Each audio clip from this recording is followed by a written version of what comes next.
What's up mga papi? Masakit ba tuhod mo tuwing pagkatapos mo tumakbo?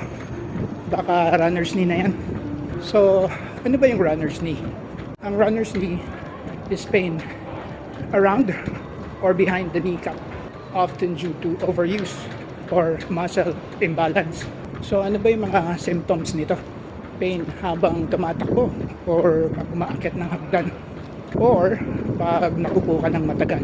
Pwede ring tuhod na parang may tunog or feeling unstable. Sino naman yung mga at risk sa runner's knee? Yung mga newbie runners, yung bigla-bigla na lang nagtataas ng mileage or yung mga hindi nagwa-warm up. Alright, so that's it for now. Sa next video natin, alamin naman natin kung paano natin may iwasan ang runner's knee. Happy Thursday! Nakatakbo rin sa wakas, tumigil yung ulan. Run, run, run, Arcovia!